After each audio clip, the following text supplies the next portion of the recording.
Kemudian saya ucapkan terima kasih kepada Bu Kepala Sekolah yang sudah memberikan waktu saya untuk mengadakan kegiatan pada hari ini. Kemudian kepada teman-teman yang bisa berhadir, terima kasih untuk waktunya. Pada hari ini saya akan mengadakan presentasi tentang diseminasi budaya positif. Tapi sebelumnya kita akan memulai dengan baca doa pembukaan ya.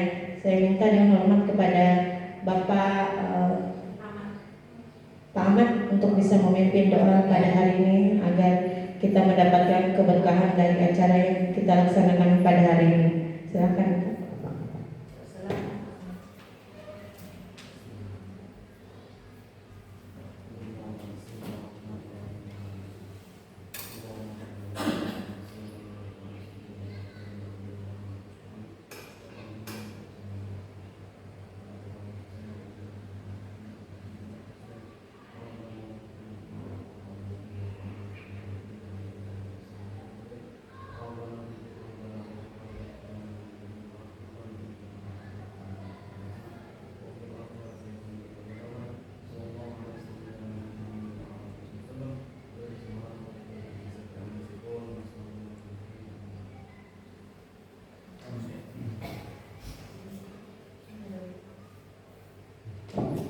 Alhamdulillah. Selanjutnya sambutan, saya mintakan dengan hormat kepada Ibu Kepala Sekolah untuk bisa memberikan sambutan pada kegiatan pada hari ini.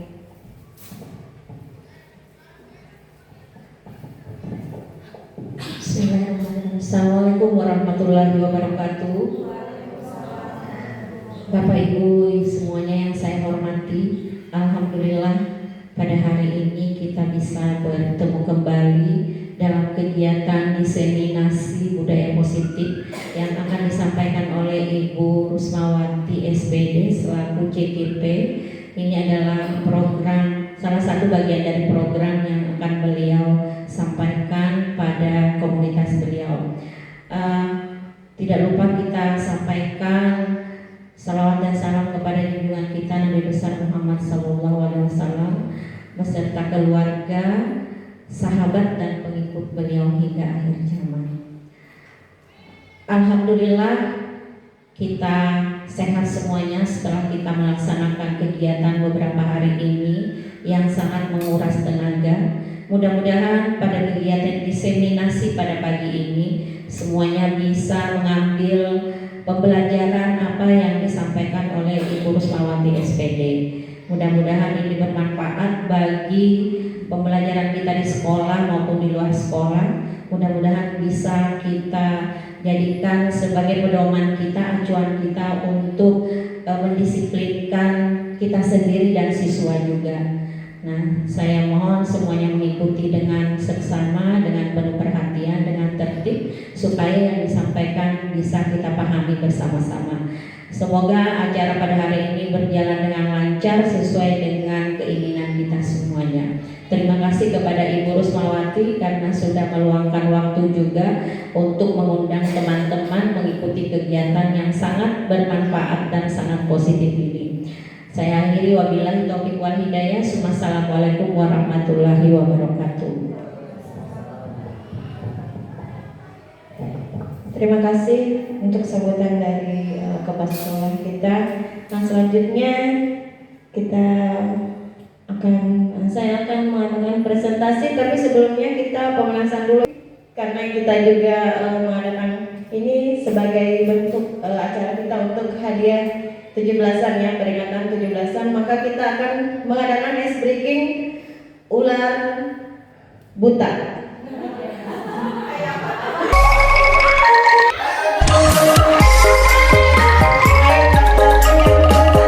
Ya, bagaimana Bapak Ibu, sudah siap? Yang segar ya, malahan sudah berkeringat. Baiklah, kita langsung saja masuki presentasi tentang diseminasi budaya positif. Sebelumnya, apakah Bapak Ibu pernah mendengar tentang diseminasi? Diseminasi itu kata baru. untuk kita. Untuk kita. Penyebaran manfaat dari yang akan kita bahas hari ini adalah budaya positif. Ada yang tahu, Bapak Ibu, budaya positif itu apa?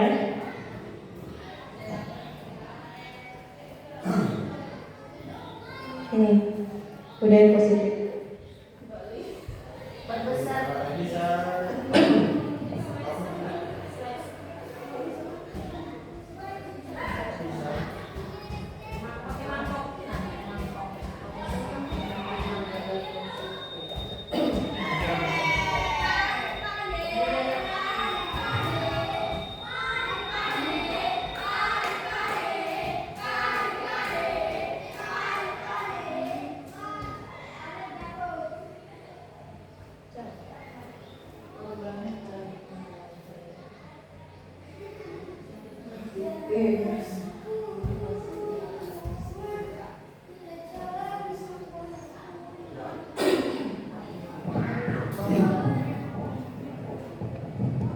Budaya positif itu adalah kebudayaan atau hal-hal yang sudah menjadi kebiasaan yang merupakan sesuatu yang positif yang akan kita ciptakan di lingkungan kita berada. Dalam hal ini adalah lingkungan sekolah. Apa saja yang saya pelajari dalam CGP calon guru penggerak? Di sini saya diajarkan tentang konsep inti budaya positif. Yang pertama, perubahan paradigma positif, kemudian disiplin positif, nilai-nilai kebajikan, kebutuhan dasar manusia, motivasi perilaku manusia, posisi kontrol guru, keyakinan kelas, dan segitiga restitusi. Kita mulai dengan pembelajaran dengan paradigma baru. Seperti yang terlihat di situ ada profil pelajar Pancasila. Profil pelajar Pancasila itu adalah profil yang kita harapkan tumbuh dan berkembang dari anak-anak didik ya. Setelah kita mengadakan perubahan, setelah kita memberikan pembudayaan yang positif, diharapkan murid-murid kita itu bisa mempunyai profil pelajar Pancasila. Yang pertama itu bertakwa kepada Tuhan Yang Maha Esa. Yang kedua, berkebinekaan global, bergotong royong, kreatif, bernalar kritis, serta mandiri. Bisa dilihat di sini pembelajaran paradigma baru merupakan pembelajaran yang dirancang berdasarkan prinsip pembelajaran berdiferensiasi, sehingga peserta didik belajar sesuai kebutuhan berdasarkan tahap perkembangan sesuai teori psikologis modern untuk mewujudkan profil pelajar Pancasila. Kita semua sudah tahu apa itu berdiferensiasi ya. Berdiferensiasi itu karena setiap siswa itu mempunyai sikap-sikap yang beragam, maka kita pun juga harus mengikuti dengan menggunakan pembelajaran berdiferensiasi untuk memenuhi kebutuhan siswa yang beragam tersebut.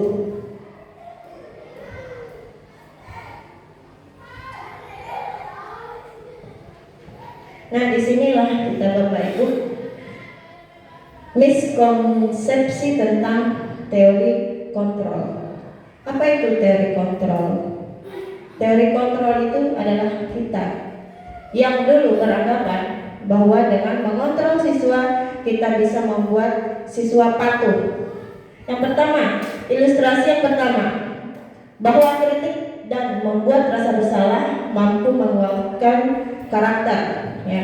Jadi kita menciptakan rasa bersalah pada siswa, menghukum siswa, kita beranggapan bahwa itu akan membuat siswa patuh dan mampu menguatkan karakter.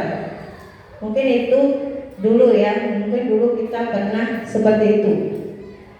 Kemudian ada juga prinsip bahwa orang dewasa itu berhak terhadap anak. Dan yang sekarang ya adalah isi bahwa penguatan positif, efektif dan untuk kebermanfaatan. Saya jelaskan yang pertama bahwa kritik dan membuat rasa bersalah mempengaruhi penguatan karakter. Itu kalau kita lakukan memang siswa akan patuh langsung instan. Tapi setelahnya besok itu tidak akan berlangsung lagi. Karena apa? Karena itu tidak lahir dari hati siswa itu sendiri. Dia melakukannya karena takut, ya. Jadi ketika dia besoknya mungkin dia lupa atau guru tersebut tidak datang, maka kebiasaannya itu kembali diterapkan karena di dalam hatinya itu belum tumbuh rasa penguatan bahwa ini saya salah. Tetapi dia melakukannya, dia berubah karena dia takut kepada guru tersebut. Kemudian ilusi bahwa orang dewasa berhak untuk memaksa, ya.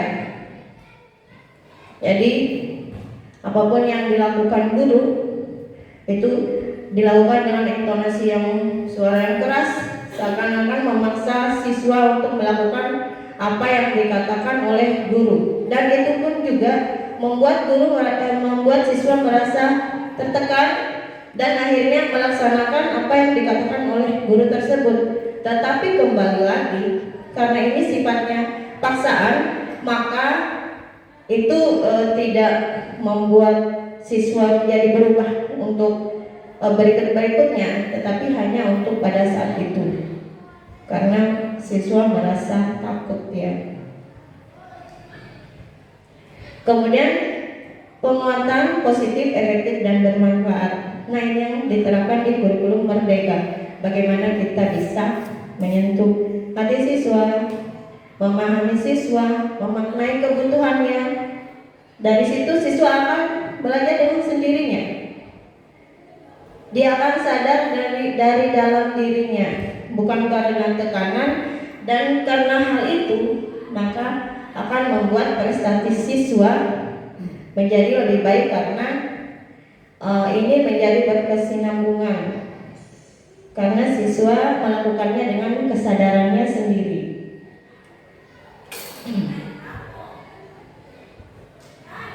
Ini ibu-ibu, stimulus dan respon. Itu yang kita lakukan pada zaman sebelumnya. Stimulus dan respon. Sebab dan akibat. Karena murid itu karena sebab guru, maka murid menjadi outputnya begitu. Misalnya pagi-pagi siswa dimarahi. Yang awalnya siswa itu cuma diam, ketika kita datang marah-marah, maka dia akan bergerak. Kalau tidak dimarahi, mungkin siswa tidak akan bergerak. Itu prinsip kita pada awalnya, ya. Kalau kita tidak bergerak, kalau kita tidak memberikan stimulus kepada siswa, maka siswa tidak akan merespon, ya. Jadi kalau kita tidak memarahi siswa, tidak memerintah siswa, maka siswa tidak akan bergerak. Sekarang di kurikulum Merdeka kita memakai teori kontrol, ya. Teori kontrol itu adalah kita menjadi pengontrol untuk siswa, bukan untuk menghukum, bukan untuk menjadikan mereka seperti apa yang kita inginkan, tetapi mereka bergerak berdasarkan dari kesadaran yang mereka dapatkan sendiri. Dari sini lihat, realitas kebutuhan kita sama. Pada stimulus respon kita beranggapan bahwa kebutuhan kita itu sama. Sedangkan pada kenyataannya dari kontrol, kebutuhan kita itu sebenarnya berbeda-beda, ya. Makanya ada siswa, mungkin siswa yang kaya, siswa yang miskin. Siswa yang kaya mungkin punya pembantu di rumah, ya. Siswa yang tidak punya, kasihan, mungkin dia tidak punya pembantu.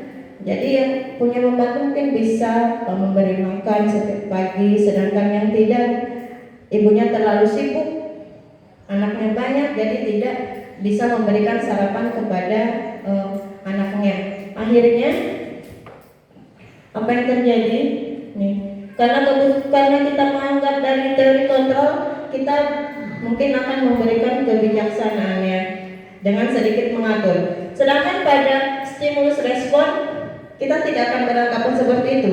Peraturan tetap peraturan.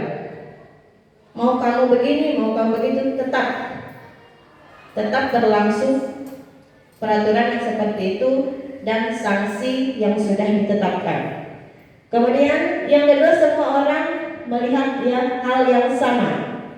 Pada teori kontrol, setiap orang memiliki gambaran yang berbeda-beda, ya. Seperti misalnya pada ini. Pada teori stimulus respon, semua orang beranggapan sama. Berarti kalau saya menganggap ini adalah kertas, yang saya pikirkan langsung pada saat melihat ini, saya akan menganggap oh ini kertas, dan saya akan beranggapan bahwa semua yang di sini akan beranggapan pikiran pertamanya ini adalah kertas. Tetapi pada teori kontrol, setiap orang itu memiliki gambaran yang berbeda. Coba kita tanya satu-satu. Menurut Bapak, yang pertama Bapak lihat ini apa? Kertas. Bu Linda? Kertas. Apa? Ibu? Kertas warna pink. Catatan kecil. Ibu? Kertas kecil. Nah, dari situ sudah terlihat perbedaannya, ya. Nih, teori kontrol bahwa setiap orang memiliki gambaran yang berbeda-beda tentang suatu hal. Kemudian perilaku buruk dilihat sebagai suatu kesalahan, ya. Ketika kita melihat siswa melakukan suatu memiliki perilaku yang buruk, maka kita akan langsung menganggap oh anak itu nakal, ya.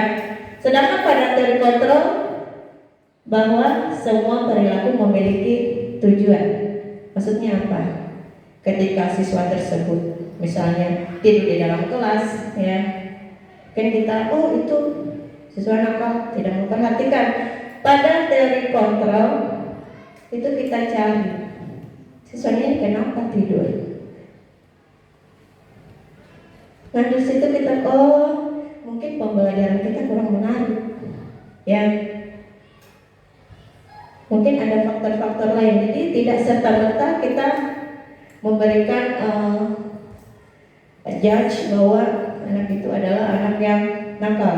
Pasti ada sesuatu yang melatar belakangnya atau menjadi tujuan dari perilaku anak tersebut. Kemudian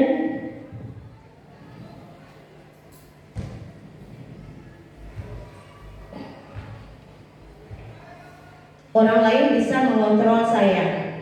Pada teori kontrol hanya Anda yang bisa mengontrol diri Anda, ya. Mungkin ini bisa dipahami. Jadi kita tidak bisa mengontrol siswa kita. Mereka harus dari kesadaran mereka sendiri untuk menjadi apa yang mereka nantinya, ya. Tapi tetap kita dalam batas-batasnya. Kemudian saya pemaksaan ada pada saat bujukan gagal, ya. Pada teori kontrol, kolaborasi dan konsensus menciptakan pilihan-pilihan baru. Jadi pada saat kita sudah kita sudah memberikan kata-kata yang lembut, kemudian anak itu tidak ada perubahan, tidak mengindahkan, ya, maka kita pakailah jurus kita, yaitu memaksa, ya. Itu terdapat pada stimulus respon. Kemudian pada teori kontrol itu kita mengutamakan kolaborasi. Kemudian model berpikir menang atau kalah, ya. Jadi kalau keinginan kita tidak tercapai, maka kita merasa aku kalah dengan siswa. Kalau keinginan kita tercapai, siswa yang penurut gurunya lebih berwibawa, seperti itu, ya. Kemudian terkontrol tidak, model berpikir itu menang. Gurunya bisa mengarahkan siswa, siswanya dapatkan manfaat dengan perilakunya yang akhirnya menjadi lebih baik.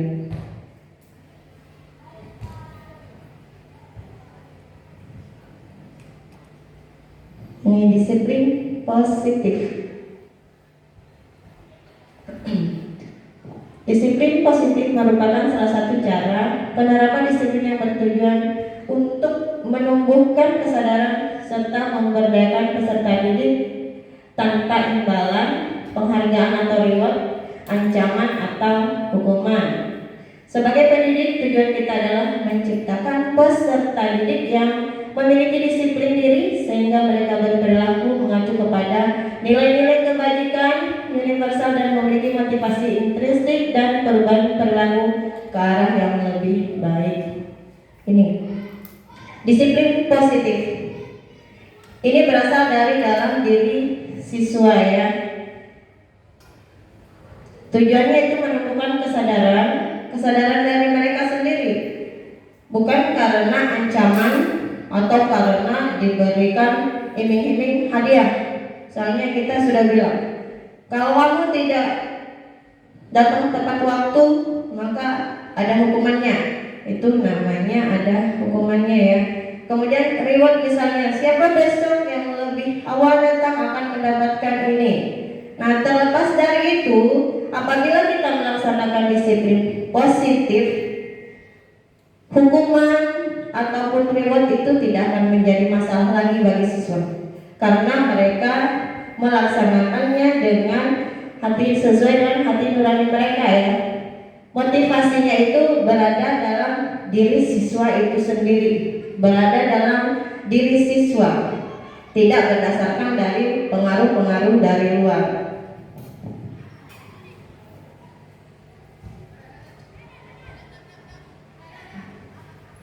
Nilai-nilai kebajikan, profil pelajar Pancasila yang kita harapkan ya.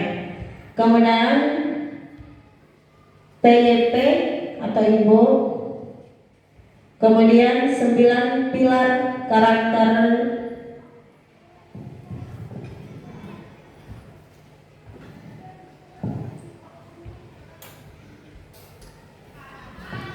Sekarang kita menuju ke kebutuhan dasar manusia.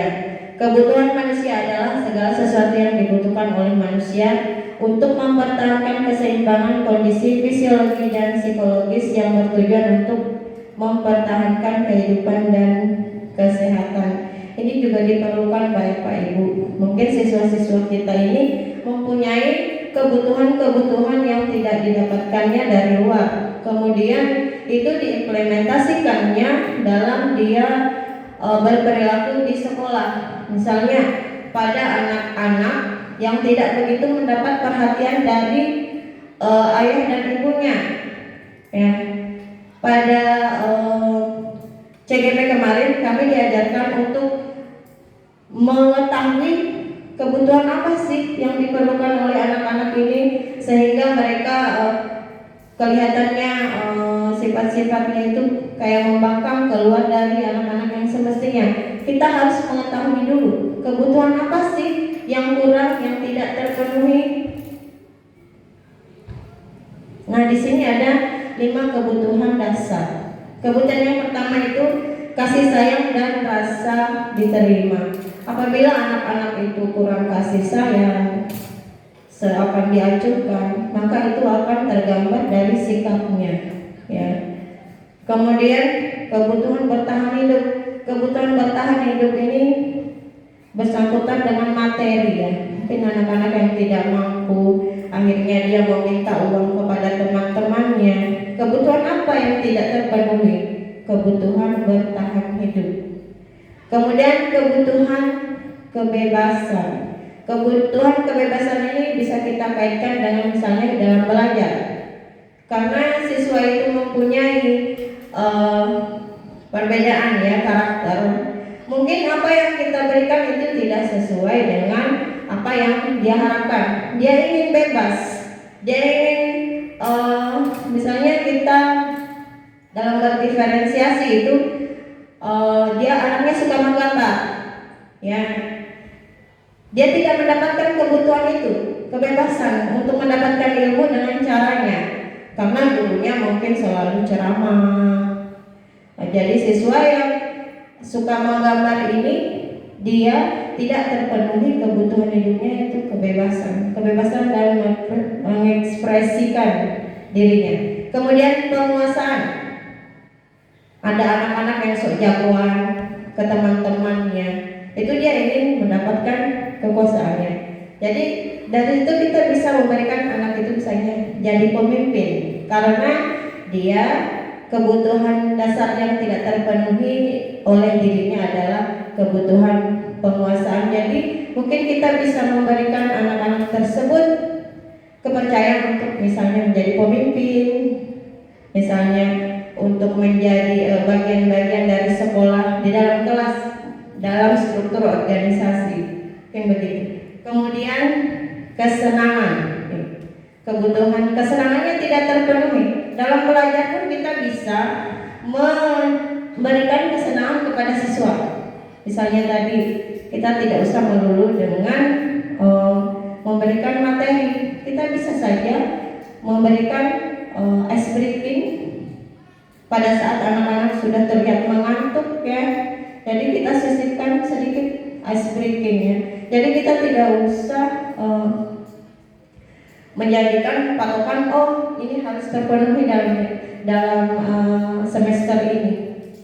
Bisa saja kita sisipkan kesenangan siswa di dalam kita melakukan pembelajaran. Yang ini tadi motivasi perilaku manusia. Nih, mungkin ada yang rajin karena menghindari ketidaknyamanan atau hukuman. Jadi siswa itu rajin karena dia takut, dia tidak mau dihukum. Ada juga untuk mendapatkan imbalan atau penghargaan dari orang lainnya, reward seperti tadi, ya. Jadi dia melakukan segala sesuatunya karena dia ingin mengharapkan imbalan atau reward, atau untuk menjadi orang yang mereka inginkan dan menghargai diri sendiri dengan nilai-nilai yang mereka percaya. Pada 1 dan 2, untuk menghindari hukuman dan untuk mendapatkan imbalan itu tidak berasal dari dirinya sendiri, ya. Itu tadi termasuk dalam respon dan stimulus dan respon, ya. Karena ada stimulus maka dia merespon seperti itu. Karena takut hukuman maka dia menjadi rajin.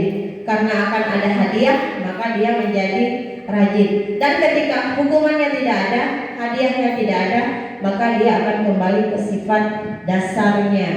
Nah, sebaiknya kalau kita bisa memberikan pemahaman siswa, maka dalam diri mereka akan tumbuh, ya, motivasi intrinsik yang akhirnya menjadikannya mereka ingin menghargai diri sendiri. Jadi mereka melakukan segala sesuatu yang baik itu berdasarkan dari pemikiran mereka sendiri. Saya rajin untuk saya sendiri, saya begini untuk saya sendiri, ada hadiahnya alhamdulillah, tidak dihukum alhamdulillah. Jadi semua serba kebermanfaatan. Di sini Bapak Ibu, hukuman dan penghargaan. Ada 3, ya, konsep disiplin. Nih, yang gagal itu kita memaknai dengan hukuman, ya. Kemudian penghargaan. Hukuman ini diadakan kalau kita sudah merasa anak-anak ini tidak bisa lagi, ya. Jadi akhirnya kita pun tersulut menjadi menghukum siswa. Itu cara yang instan. Sebaiknya itu dihindari karena itu akan berdampak menyakitkan siswa, membuat siswa tidak nyaman, murid takut pada hari itu saja, ada intimidasi atau memaksa murid menyembunyikan kesalahannya, ya, jadi tidak jujur. Kenapa kamu telat datang? Kenapa kamu tidak pakai sepatu? Dia akan mencari-cari alasan untuk menyembunyikan kesalahannya. Karena apa?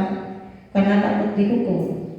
Kemudian murid menjadi rendah diri Ketika dia dihukum, misalnya dia dihukum menghormati bendera, dia akan merasa malu pada teman-temannya. Kemudian penghargaan ini mungkin merasa baik ya, tetapi ada efeknya juga. Tidak efektif, merusak hubungan atau iri. Ketika teman yang satu diberi hadiah, maka teman yang lain pun akan merasa iri. Misalnya dalam bekerja, yang satunya bekerja, yang lainnya seakan tidak bekerja. Padahal mungkin dia bekerja tapi tidak terlihat. Akhirnya yang diberi reward itu yang satu ini, maka yang lainnya pun akan merasa iri. Ya. Kemudian mematikan kreativitas. Ketika yang satu selalu mendapat penghargaan, akhirnya yang tidak mendapat penghargaan ini tidak mau kreatif, tidak usah. Ada aja yang itu juga yang sering dipakai, yang dipanggil ibu. Kita nggak usah. Itu juga yang sering dijadikan pemimpin upacara. Padahal dia mampu, tapi karena dia iri, dia merasa bahwa dia tidak terpakai, itu saja yang diperhatikan oleh guru, maka dia merasa kreativitasnya itu tidak ada artinya. Jadi ketika pun ditunjuk, dia tahu kalau dia bisa menjadi pembawa bendera atau apa, dia tidak akan berbicara lagi. Dia menyembunyikan kemampuannya. Kemudian menghukum dengan sistem ranking. Kalau dulu kita sering ranking 1, ranking 2, ranking 3 ya, menganggap itu sebagai motivasi supaya yang lain-lain itu termotivasi, saya juga harus jadi juara. Nah, kalau di dalam kurikulum Merdeka, anak itu setara. Jadi ketika kita memberikan sistem ranking, maka anak-anak yang lain yang mungkin sudah berusaha tetapi memang kemampuannya tidak bisa sebanding dengan orang-orang yang cerdas, itu juga akan membuat siswa menjadi rendah diri. Ya. Kemudian merampas hak menghargai dirinya.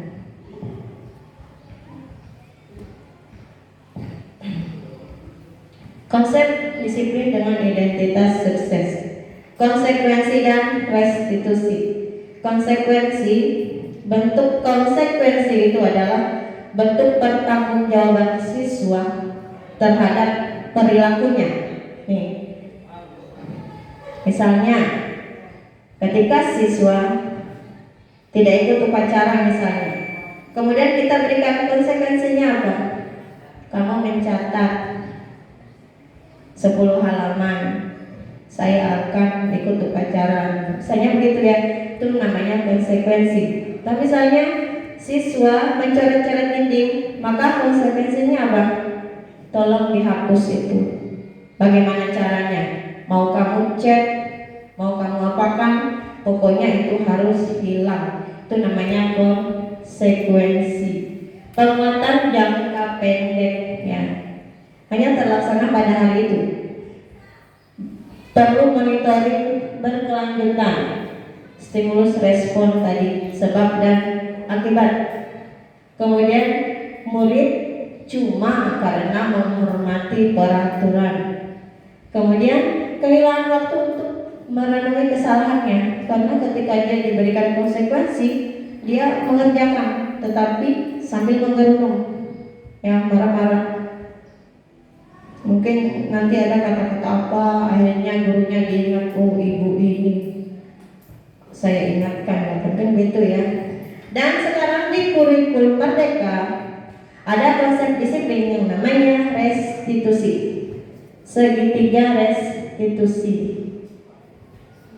Murid bertanggung jawab untuk perilakunya, fokus pada pemecahan masalah jangka panjang, murid menghormati dirinya dan orang lain. Teori kontrol itu berada pada siswa itu sendiri, siswa yang mengontrol dirinya. Kemudian output yang diharapkan adalah murid bersemangat memperbaiki kesalahannya. Bagaimana penerapan segitiga restitusi ini? Dengan cara kita memberikan masukan-masukan kepada siswa. kita bertanya salahnya apa. Jadi dia sendiri yang menggali.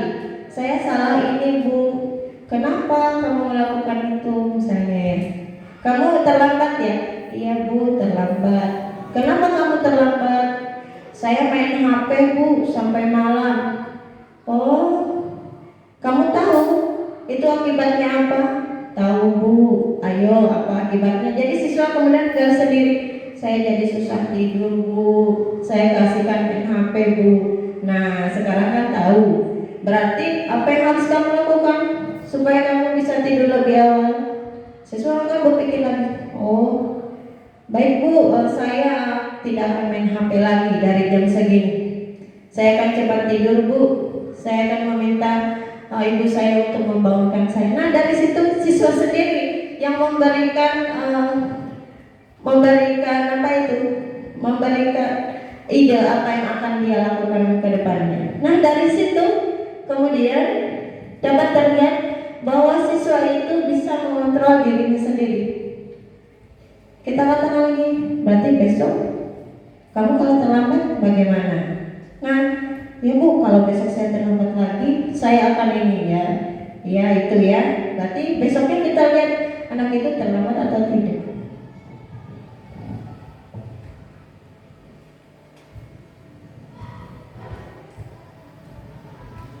Ini pengertian restitusi. Proses menciptakan kondisi bagi murid untuk memperbaiki kesalahan mereka sehingga mereka bisa kembali pada kelompok mereka dengan karakter yang lebih kuat. Ya, jadi dari kesalahan-kesalahan yang dibuat diharapkan dengan penggunaan segitiga restitusi ini siswa akan menjadi kuat karena sebagaimana kita ketahui orang yang belajar dari kesalahan itu maka dia tidak akan melakukan kesalahan yang sama. Ya, jadi dia akan tahu oh ini salah. Solusinya kan saya tadi sudah bilang sendiri. Saya akan bertanggung jawab dan ketika dia kembali ke lingkungan teman-temannya, dia menjadi karakter yang lebih kuat. Kemudian ciri-cirinya itu apa? Segitiga restitusi itu bukan untuk menebus kesalahan, namun untuk belajar dari kesalahan, memperbaiki hubungan, tawaran bukan paksaan. Jadi kita menawarkan solusi, siswa menawarkan solusi ya. Kita tidak memaksa. Kita tidak langsung bilang besok kamu harus datang lebih pagi ya. Bagaimanapun caranya harus. Mungkin kalau kita memakai kata-kata yang seperti itu siswa sedikit tertekan. Tapi misalnya kalau kita tawarkan, terus solusi kamu bagaimana supaya kamu tidak datang terlambat? Itu kan lebih sopan, lebih enak didengar ya. Kemudian restitusi menuntun untuk melihat ke dalam diri. Jadi kita melihat refleksi ke diri kita sendiri. Kita kalau dikasari seperti apa? Ada orang yang dikasari melawan, misalnya minum, karena egonya tinggi, bukannya diminum, malah ditinggalkan. Tapi kalau kita memakai bahasa yang bagus, misalkan diminum, nah walaupun dia tidak ingin minum, dia akan mengambilnya sebagai bentuk penghormatan dia kepada guru tersebut. Kemudian restitusi mencari kebutuhan dasar yang mendasari tindakan. Jadi kita mencari alasannya, kenapa kamu bersikap begini? Kita menggali dari siswa, kok kamu terlambat? Kenapa? Di rumah ada apa? Kamu tadi bangunnya jam berapa? Yang kamu lakukan tadi malam apa? Jadi kita berdiskusi dengan anak-anak ya. Kemudian restitusi diri adalah cara yang paling baik. Restitusi fokus pada karakter bukan tindakan. Jadi outputnya diharapkan siswa itu mempunyai karakter yang misalnya jadi disiplin waktu. Jadi ketika dia keluar dari SMP misalnya, karena kita sudah menumbuhkan karakter disiplin pada dirinya, itu akan berkelanjutan pada dia menjadi dewasa nanti dan dalam pekerjaannya bisa menjadi seperti itu. Kemudian restitusi fokus pada solusi. Jadi restitusi ini memberikan solusi ya. Solusi dari siswa permasalahannya begini, maka solusi apa yang akan diberikan? Bukan diberikan, tapi kita gali bersama-sama.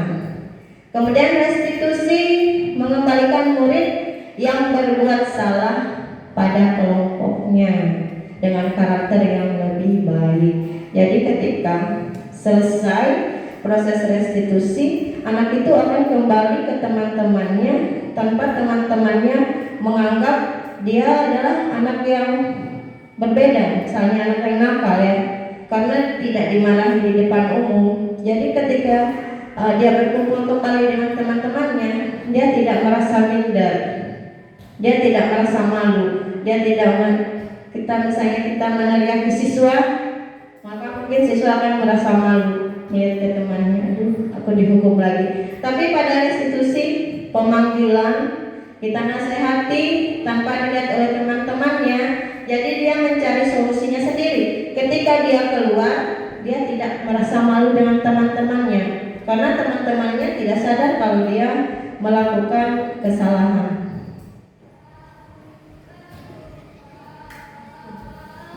Sekarang kita lihat perbedaannya pada contoh kasus siswa yang sering tidak mengerjakan PR. Pada hukuman yang kita terapkan, guru menghukum siswa tersebut hormat bendera selama 10 menit. Kemudian guru marah dan murid takut. Pada hukuman ini kira-kira apa yang terbuang di sini?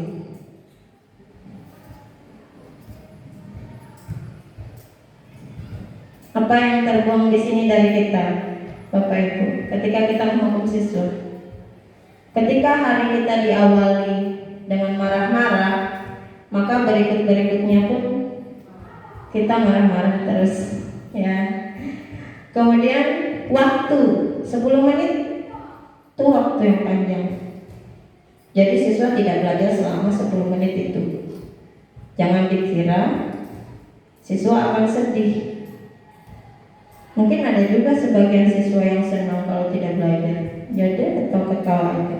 Maka sebenarnya dia merasa bersalah, tapi karena dia tidak ingin dilihat sebagai anak yang lemah, dia tidak ingin merasa kalah, maka karakter yang terbentuk pun menjadi karakter siswa yang pembangkang. Sedangkan pada konsekuensi, guru memberikan konsekuensi untuk mengerjakan PR saat istirahat dikerjakan sebanyak 3 kali lipat. Kalau anaknya pintar, mungkin bisa, karena anaknya ini mungkin kesalahan dari dirinya. Tapi kalau anaknya ini memang anak yang kurang dari teman-temannya, PR yang satu saja belum dia kerjakan, tambahkan lagi dengan 3 PR ini. Akhirnya anak-anak berpikir kalau sekolah itu merupakan hal seakan menyiksa ya. Kemudian guru tegas dan siswa menghormati peraturan. Kita berpikir bahwa dengan ketegasan kita, siswa bisa menghormati peraturan. Kita berpikir bahwa kalau kita tidak tegas, maka siswa tidak akan mematuhi peraturan. Itu konsekuensi. Sedangkan pada restitusi, guru menanyakan keyakinan kelas dirinya dan membantu siswa menyelesaikan masalahnya. Guru terbuka dan siswa menghormati dirinya dan orang lain.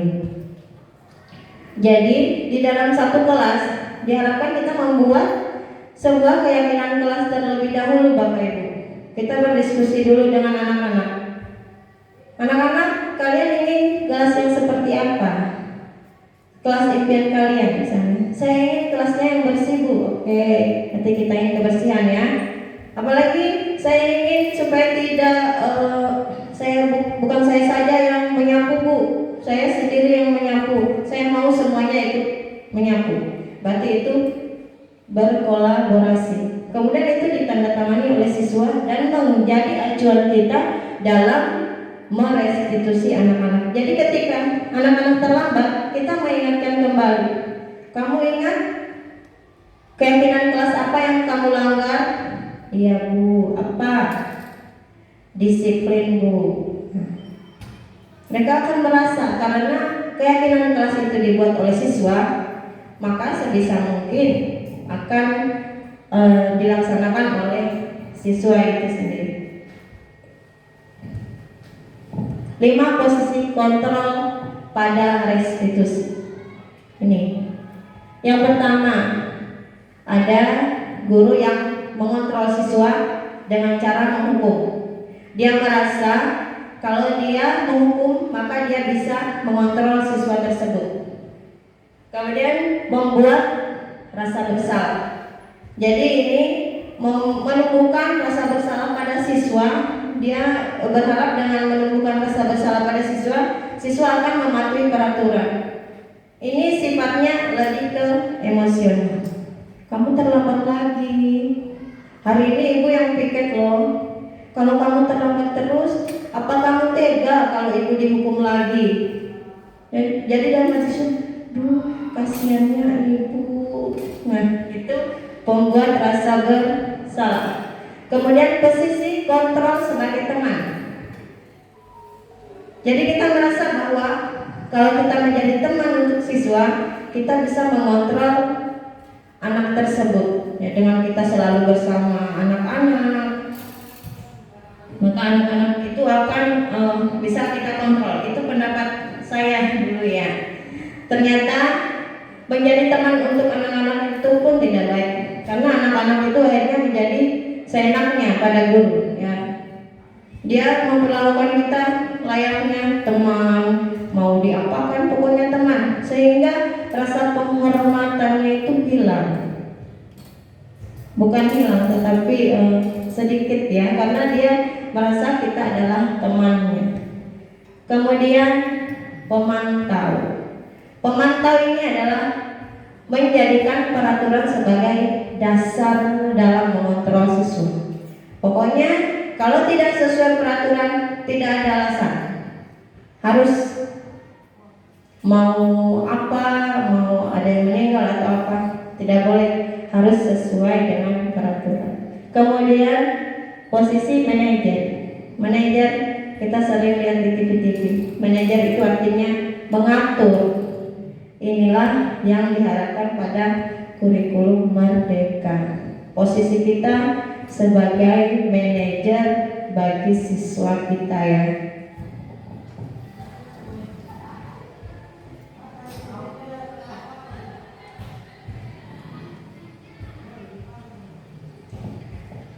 Contoh penerapan 5 posisi kontrol tadi. Kata-katanya, patuhi aturan sekolah, lalu berdiri di depan barisan. Kamu sudah melanggar peraturan dan konsekuensinya. Pemantau, teman, ayo yang tertib, buat Bu Guru bangga. Kali ini tidak apa-apa, kamu salah. Pembuat rasa bersalah, berapa kali Bu Guru harus memberitahu kamu? Bu Guru kecewa sama kamu. Ya, jadi membuat sesuatu merasa bersalah. Kemudian sebagai manajer, kita bersifat sebagai pengatur untuk hal yang baik misalnya. Apakah kamu tahu kesalahanmu? Merefleksi siswa. Kira-kira bagaimana kamu akan memperbaiki kesalahan ini? Jadi kita cuma mengatur ya. Siswa sendiri yang menemukan solusinya.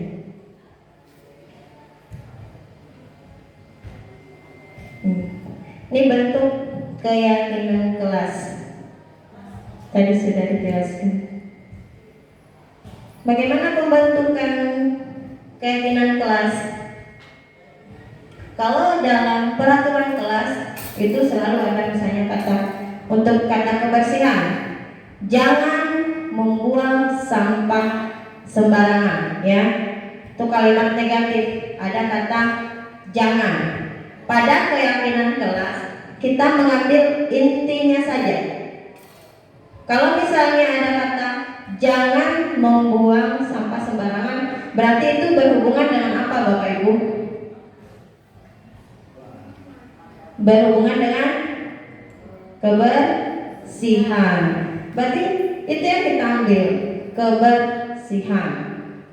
Soalnya lagi, jangan terlambat mengikuti pelajaran. Itu peraturan ya. Jangan. Peraturan seperti itu. Jangan. Pada keyakinan kelas kita mengambil intinya saja. Misalnya jangan terlambat. Berarti itu berhubungan dengan apa? Disiplin. Ya. Berarti di keyakinan kelas itu kita taruh disiplin. Ada lagi menyapu. Jangan biarkan teman kamu menyapu sendirian. Itu berhubungan dengan apa? Tanggung jawab. Jadi kita tulis di situ tanggung jawab. Setelah itu siswa juga tanda tangan di situ. Jadi setelah misalnya siswa melakukan kesalahan, kita ingatkan, tuh tanda tangan kamu. Kamu yang membuat peraturan sendiri kan? Kamu yang membuat keyakinan sendiri. Bagaimana ini ya? Nah, dari situ siswa akan, oh iya Bu, dan lain sebagainya. Mungkin Ibu akan lebih bisa menguraikan karena kita di sini semua adalah guru dengan bahasa-bahasa yang tepat. Insya Allah kita akan bisa membuat disiplin positif pada diri siswa. Baiklah Ibu, demikian pemaparan saya pada hari ini. Oh masih ada satu tentang segitiga restitusi. Ini yang terakhir. Pada segitiga restitusi ini yang kami sangat pelajari pada CGP kemarin. Aksi nyata kami pun kemarin tentang segitiga restitusi. Ada 3 tahapan dalam segitiga restitusi. Yang pertama itu menstabilkan identitas. Jadi kita jangan langsung menyalahkan siswa ya. Kemudian validasi tindakan yang salah. Validasi tindakan yang salah seperti apa? Misalnya seperti tadi saya katakan, kenapa kamu datang terlambat?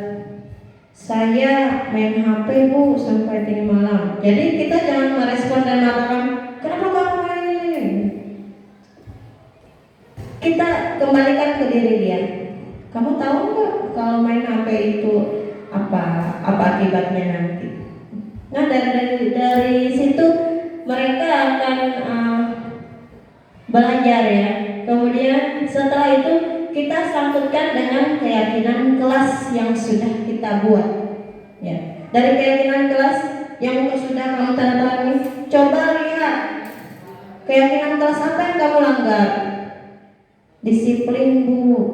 Nah, berarti supaya keyakinan kelas ini tidak akan melanggar lagi, apa yang akan kamu lakukan? Siswa akan memberikan tanggapannya. Berikan dia waktu untuk berpikir. Sebentar, kita dengarkan dia. Saya tidak akan ini Bu. Ya, terus apa lagi? Saya akan ini Bu ya. Nah, kemudian kita berikan penguatan. Jadi besok kamu tidak akan terlambat lagi karena besok kamu akan apa? Akan tidur lebih awal, tidak akan main HP sampai tinggi malam, akan meminta ibunya untuk membangunkan lebih awal. Semangat ya, besok jangan terlambat lagi ya. Mungkin begitu saja dari saya teman-teman. Terima kasih untuk kehadirannya dan untuk menemani saya selama 1 jam. Salah hilangnya mohon maaf. Wabillahi taufiq wal hidayah. Wassalamualaikum warahmatullahi wabarakatuh.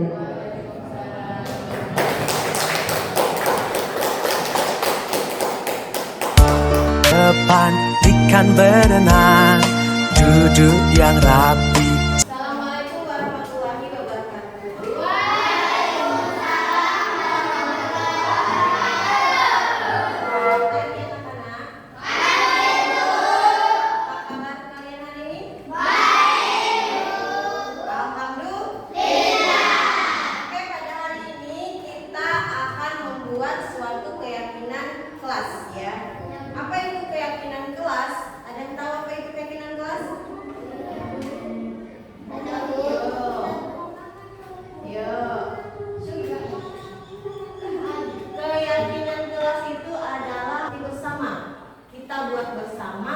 kemudian kita sepakati bersama, kemudian kita pun melaksanakannya secara bersama-sama. Keyakinan kelas itu terdiri dari apa? Terdiri dari kelas impian kamu ya. Kamu mau kelas yang seperti apa? Tuliskan, nanti ibu kasih kertas, kamu tuliskan kamu mau kelas itu seperti apa supaya kamu menyenangkan di kelas itu. Bisa? Saya ingin kelas saya Bu bersih. Nah, bisa kamu tuliskan. Misalnya kalau kamu sudah suka kebersihan, bisa kamu tuliskan di situ. Saya ingin kelas saya seperti ini Bu. Pokoknya kamu kelas yang sangat kamu impikan itu seperti apa? Tuliskan di sini ya. Ya Bu. Oke. Sebelumnya Ibu selalu sebelum pelajaran Ibu selalu mengingatkan tentang peraturan kelas. Peraturan kelas dan keyakinan kelas itu berbeda. Kalau peraturan kelas itu Ibu sendiri yang membuatnya ya. Kemarin itu Ibu membuat dan kalian tinggal mengikuti, menyepakati. Kalau keyakinan kelas ini dibuat bersama-sama dari kalian. Konsepnya kemudian kita akan musyawarahkan mana yang akan kita sepakati untuk kita jalankan bersama-sama. Paham ya? Nih, dibagikan satu orang satu.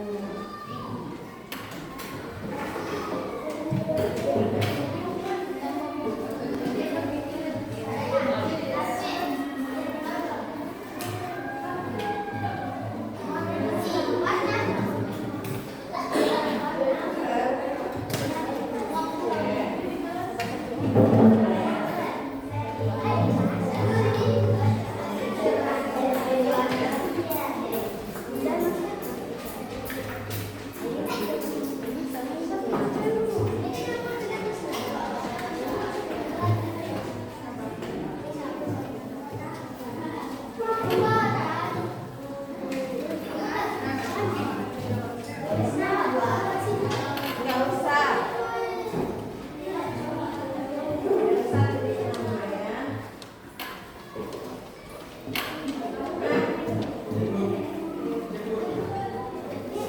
Sekarang tuliskan kelas ilmiah kamu. Kamu ingin kelas yang seperti apa? Bisa satu, bisa dua.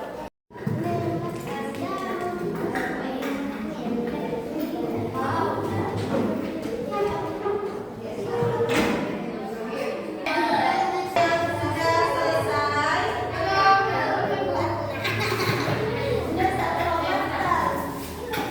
Yang sudah selesai bisa menempelkan ke sini.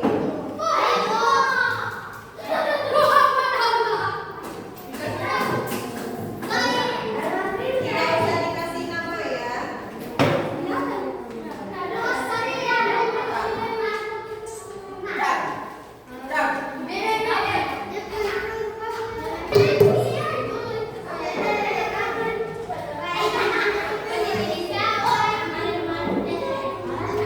Bisa lebih dari satu ya. Bisa lebih dari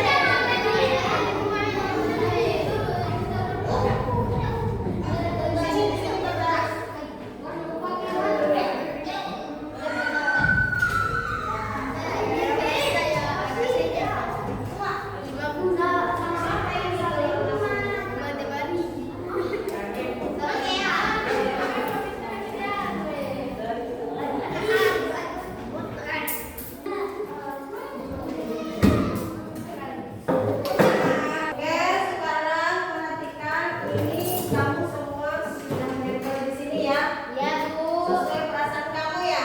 Nah, kita akan lihat kita akan lihat bagaimana keinginan kamu untuk kelas kamu sendiri ya. Dari sini.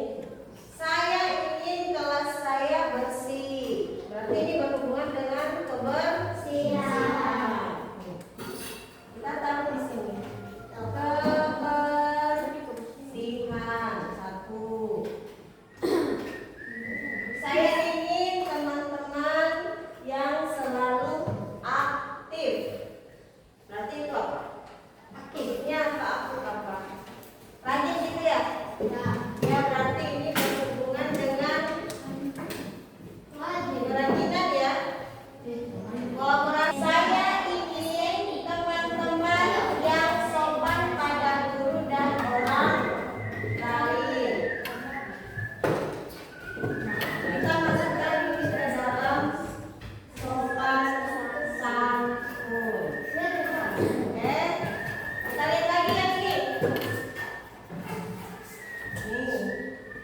Saya ingin sekolah saya bersih dan rapi. Masuk ke mana ini?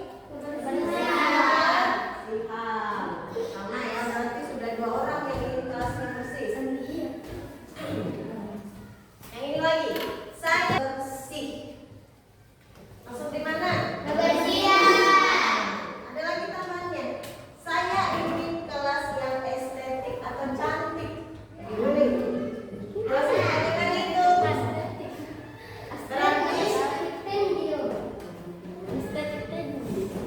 keren. Berarti kalian harus keren. Masukkan sini ya. Kita masukkan sini. Ini lagi. Saya ingin kelas saya yang cerah dan penuh warna. Berarti ini juga masuk ke kreatif. Nih, saya ingin sekolah yang bersih dan rapi. Masuk ke mana ini? Coba ditempel masuk ke mana? Ya. Nih, saya ingin kelas kami tidak dicoret-coret. Masuk ke mana ini? Kabar? Bisa ditempelkan.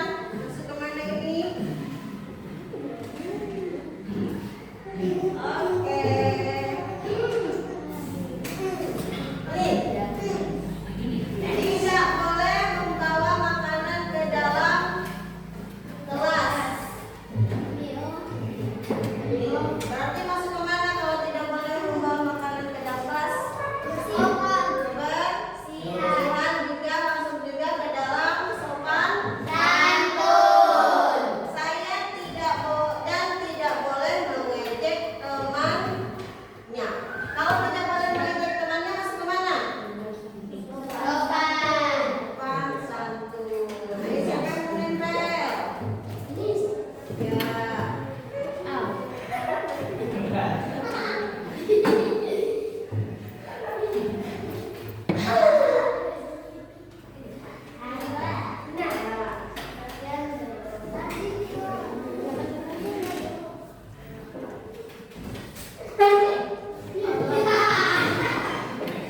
Saya ingin kelas yang tidak ribut.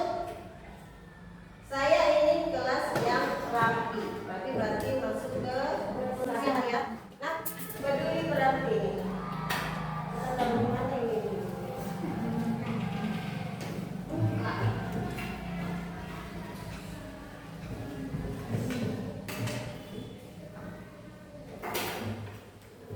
Saya ingin kelas yang tidak ribut. Masuk ke mana?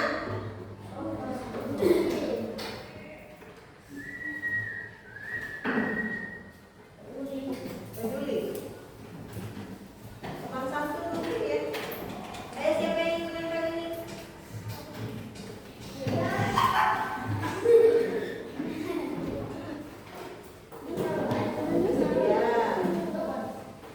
Ya, sopan santun.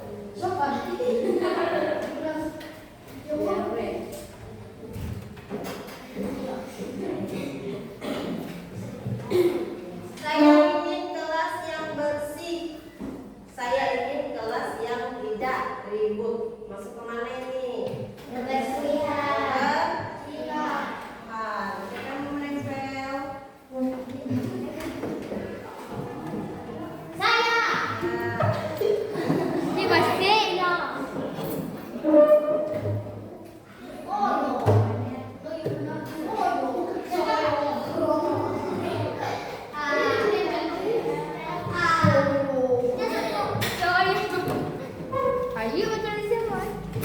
Bapak mau nempel ini? Ya, baca dulu ya. Terus kamu masukkan ke mana? Apa bacaannya? Ya, berarti masuk ke kebersihan.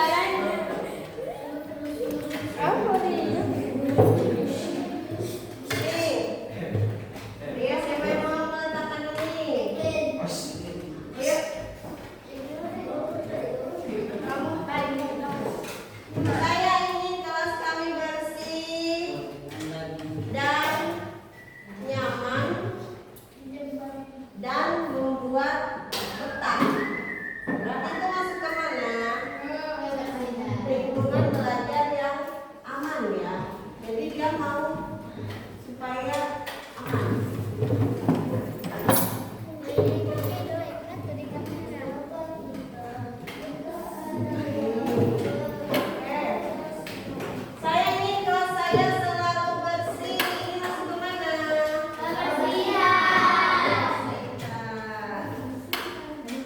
Saya mau kelas saya bersih dan teman-teman yang baik. Berarti ini masuk ke sopan santun. Saya mau kelas kami selalu bersih. Masuk kemana?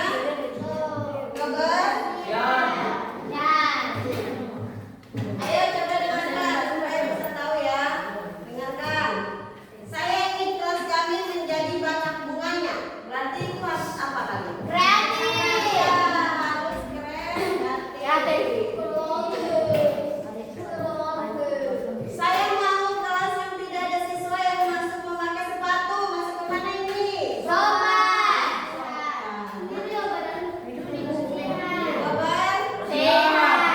Kalau semua orang berarti nih. Saya mau kelas yang tidak ada siswa yang masuk memakai sepatu. Berarti ini masuk juga kebersihan, masuk juga ke kerja sama. Kerja sama kalian supaya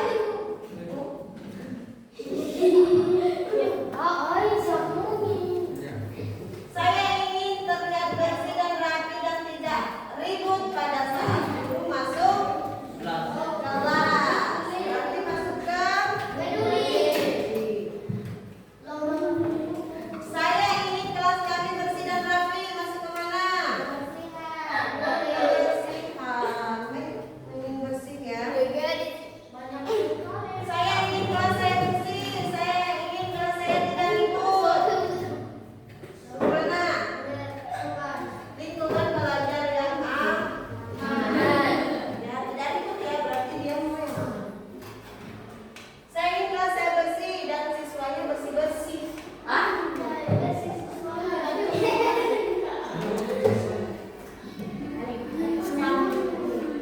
Kemana?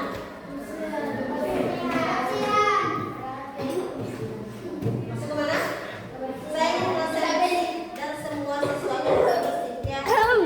Oh, berarti enggak, mungkin dia maksudnya ini dia ingin kelasnya bersih dan mau semua ikut bersih. Biasanya semua ikut yang sudah berarti ini masuk ke kerjasama. Saya mau kelas saya bersih dan indah dipandang. Setuju enggak? Saya ingin kelas saya bekerja sama dalam membuat apapun itu. Ya, asal jangan kerjasama dalam bolos ya. Iya. Saya ingin siswa-siswi harus sopan santun kepada ibu guru. Berarti masuk kemana? Saya mau kelas yang selalu bersih. Masuk kemana ini? Lagi. Kelas impian saya rapi dan bersih dan semua orangnya baik dan tidak membenci. Berarti ini ke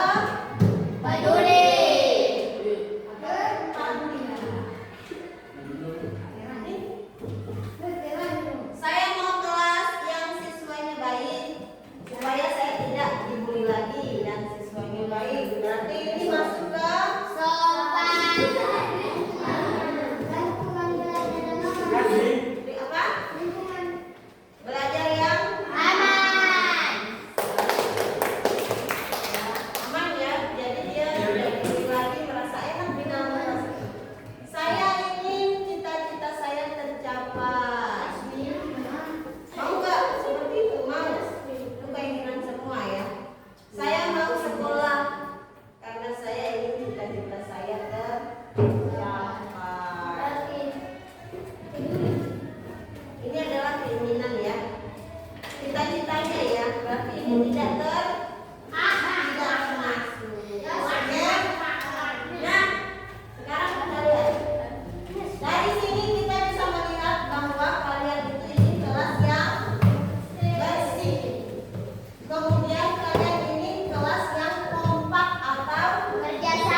Kemudian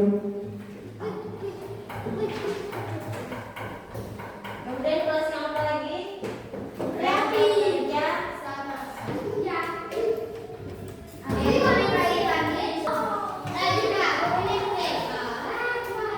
Sarannya, coba ya.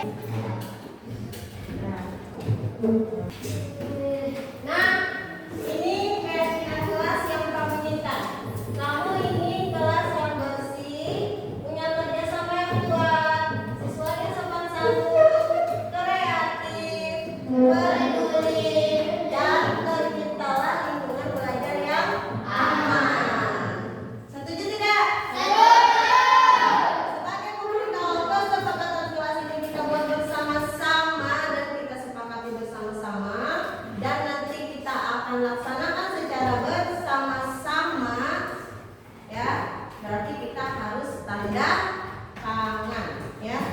Kamu tanda tangan, tahu. Jadi, ini kamu sudah sepakat, berarti kamu harus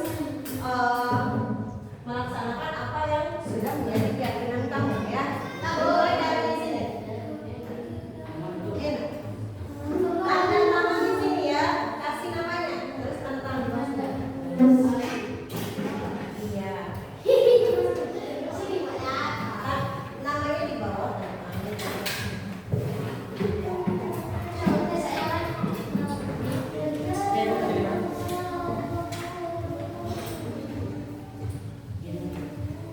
Gantian ya.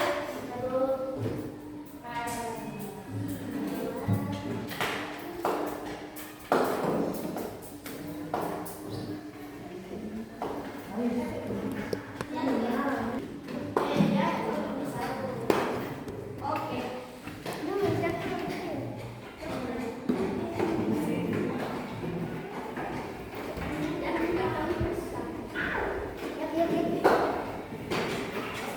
Yang besar aja tanda tangannya.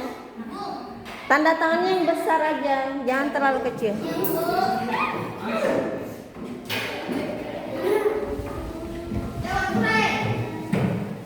Ayo langsung maju, maju.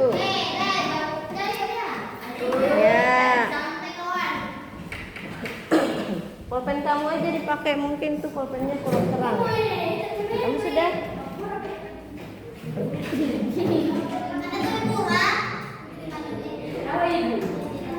Bisa. Ya. Oke, silakan duduk.